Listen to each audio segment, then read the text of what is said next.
Hey guys, thanks so much for clicking on this video. My name is Chris. I'm really hoping you want to start off your week with some superhero movie news, because that's 80% of what we're talking about today. And it's movie news from the entire spectrum. We're going to be covering some of the early reviews and reactions for Zack Snyder's Justice League, the first set photo from Black Adam, Doctor Strange, Venom 2. That is so much more. I really didn't expect this side flick to be a superhero powwow, but that's what we're doing.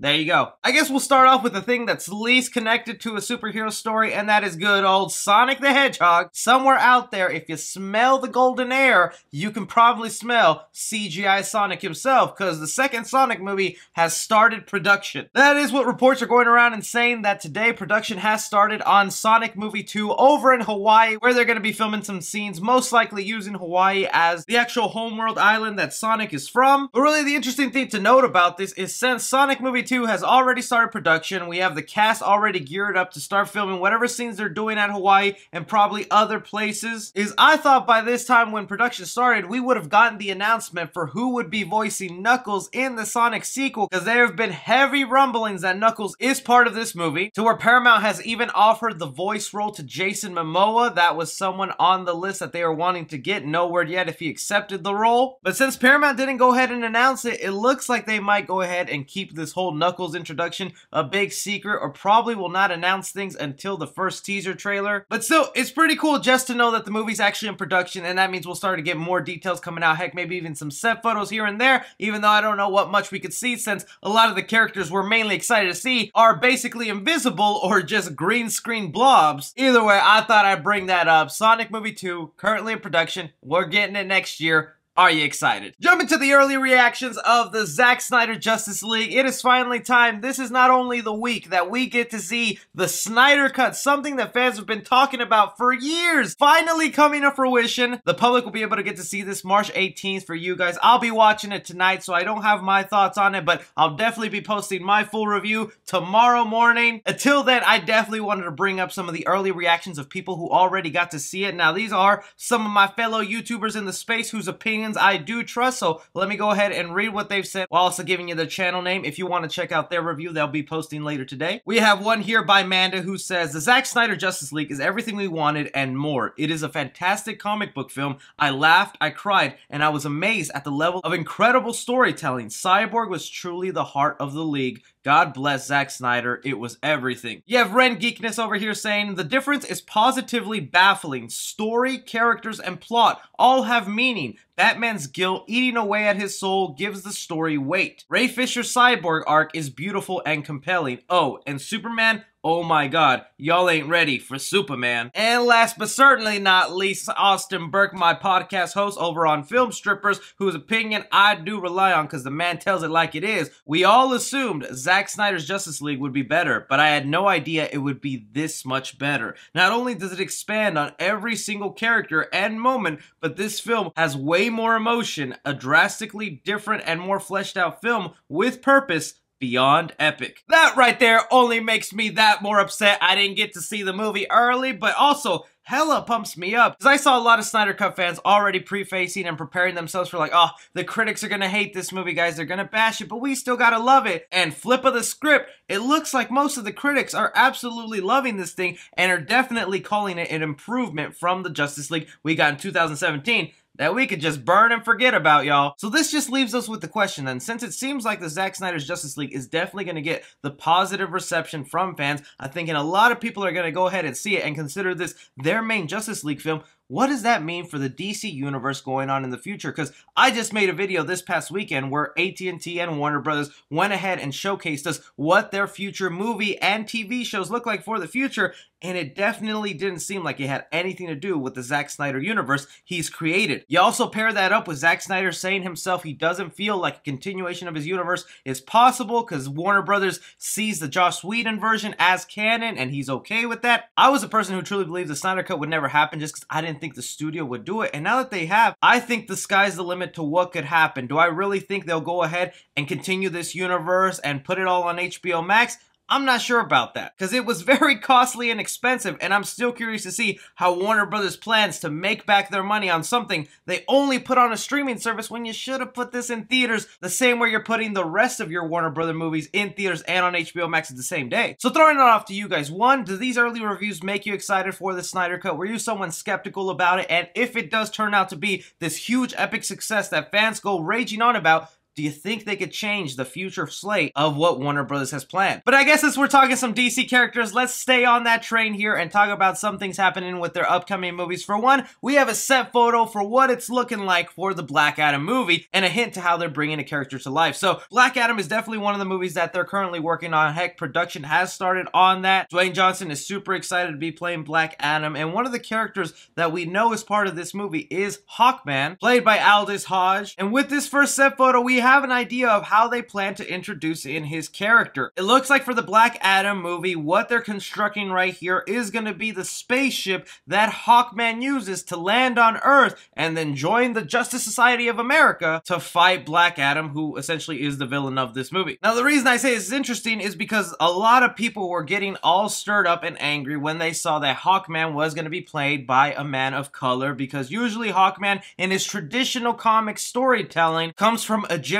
roots, when instead it looks like they're going to be a mixture of the two, where even in the comic books, more updated, they have put that Hackman and the society he comes from are actually aliens, and it seems like that's the route Black Adam is taking, which if that's the case, you can't really be upset that they chose a person of color when it's an alien, just like Superman isn't really someone from our world, is made up, so you can basically make that character any race they want to be. So with that said, Hackman will be an alien who comes to Earth, probably lands in Egypt, and that's where they'll mix in that origin story right there. But it's still kind of cool to see some of the structures that they're building in for this movie. How do you guys feel about this set photo for Black Adam and the way they're treating Hackman? Still on the DC train here, we got to talk about the Flash movie, because this is also another DC movie that is gearing up into production. Kind of crazy, all the DC movies that are currently going to be filming over the next couple months, because we just talked about Black Adam, we have the Flash, and also we have Shazam 2, Fury of the Gods, that is also in production. Warner Brothers really going to work. For the Flash movie, they have added some cast members and they have taken away some cast members from the movie. One of the surprises that fans were really happy about is that Kiersey Clemons, who portrays Iris West in the Zack Snyder Justice League that was cut out from the Whedon cut, is actually going to be reprising her role as Iris West, the love interest for Barry Allen in the Flash film. So that's pretty awesome that Barry gets to keep his love interest, even though it was somebody that was not in the theatrical cut of the Justice League. But along with getting someone we wanted, they took away someone from the Zack Snyder Justice League, and that was Barry Allen's father, played by Billy Crudup, who portrayed Henry Allen. It's unknown if they'll recast him and get a different actor in that role, or they're just gonna write him out of the movie entirely. The main reason he's not in the film is scheduling conflicts. Just right now when they're trying to make The Flash,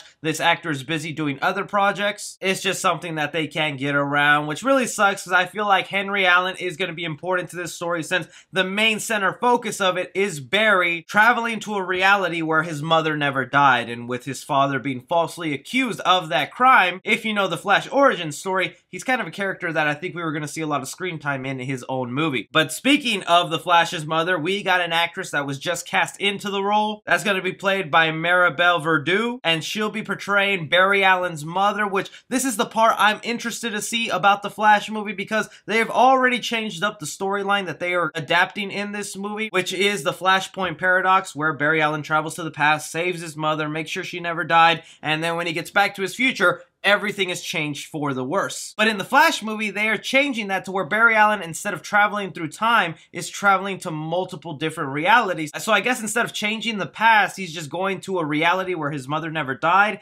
and then we're going to be looking at that world. Or maybe it's still a mixture of the two, where it's reality hopping and also changing things in the past.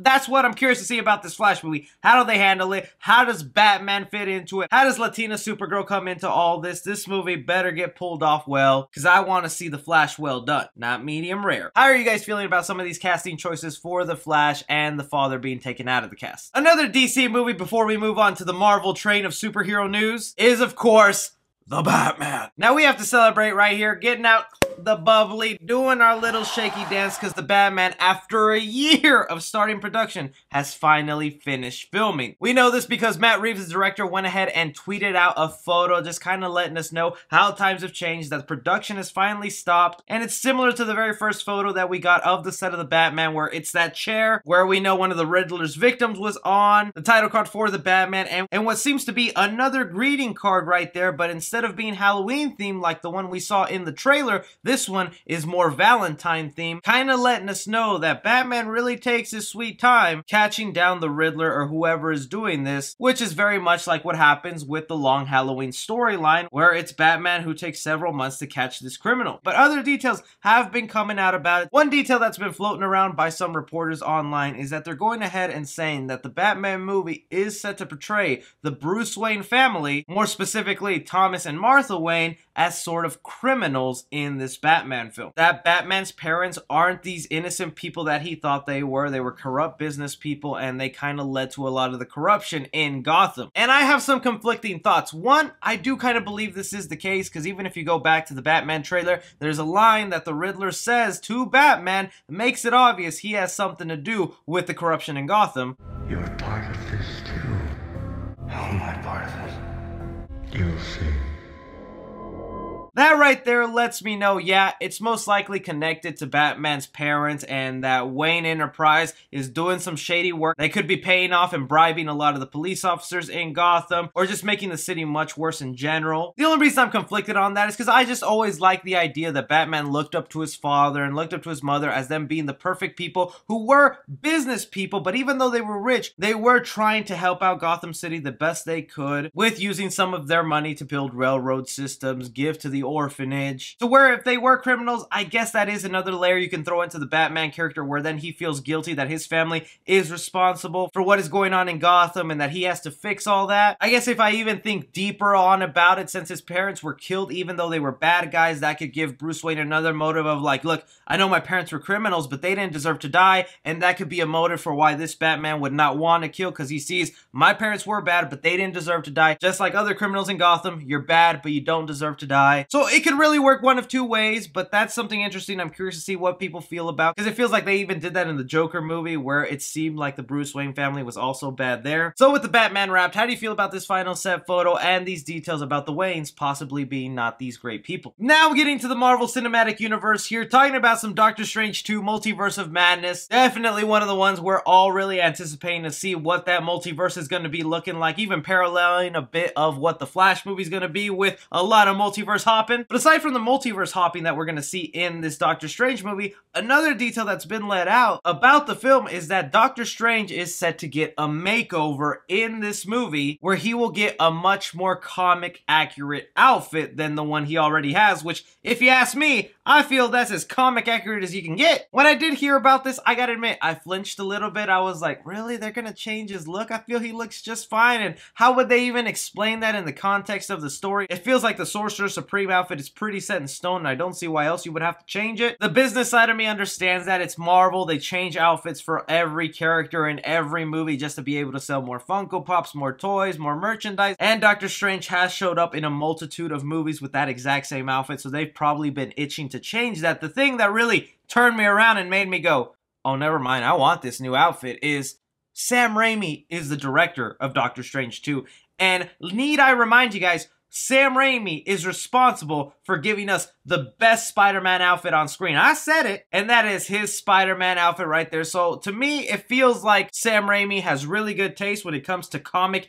accurate outfits on the big screen, that if he's the man in charge of what's going to be the final design for Doctor Strange's outfit, then you know what? Bring it on ahead, man, because you gave me something I've loved all my life. You're probably going to give me something else I'll also love. How do you guys feel about Doctor Strange getting a whole new look in his new movie? Another Marvel film that may or may not be in the Marvel Cinematic Universe, we're going to have to wait and see on that, is Venom 2, entitled Venom Let There Be Carnage. I know a lot of people have been itching. I know I have to get more Venom 2 Let There Be Carnage news, but it's just been so deadly silent. And now we have some comments here from Andy Serkis, who is the director of Venom 2, kind of letting us know why it's been so quiet and when we might see or hear something new about Venom 2. When asked about it, he said, "I'm super excited about the movie. Again, it's not something I can particularly talk about right now because we're saving it for when everybody can go and enjoy it in the cinema. I don't want to blow it or talk about it too much before then, but I've had a ball working on that film. It's been great. It's another bunch of brilliant actors, and it's headed up by another King Sassman, Tom Hardy. I hope you won't feel disappointed. It was a great real pleasure working on it, and I think that's the question I get asked more than anything else. When is the Venom trailer coming out? I know it seems like he danced around the question, but he really gave us some insight to how Sony is feeling about this pandemic and the world we live in, where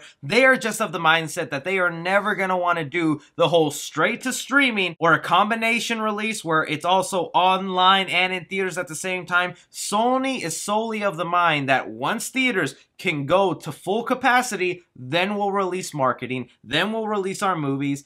And it just doesn't seem like we're getting there anytime soon. At least definitely not in 3 months. I don't think so. The optimist in me is hoping that everything will be okay come Christmas, because that's when Spider-Man No Way Home comes out. And since this week cinemas had just barely started opening for Los Angeles and New York, we're getting to those baby steps of things getting a little more normal and the market seeming a little more 100% capacity. So really, when you think about any Sony movie, whether it's Ghostbusters Afterlife, Spider-Man No Way Home, Venom 2, until you really see a world where the public isn't wearing masks, it looks like we're just not going to be able to see those movies because Sony just wants to hold on to them. How are you guys feeling about this is the way that Sony is doing it? And are you still unbelievably excited for Venom 2? But that is just all the movie news I currently have going on right now, guys. I want to thank all of y'all beautiful faces who are currently watching me right now. You really make my day. Please stay tuned for the channel when I go ahead and review the Snyder Cut tomorrow. Also, be subscribed and help me out, man. It means a lot to me when y'all click that little red button and commit to being with me. Someone's got to. But as always, my name's Chris. Take care.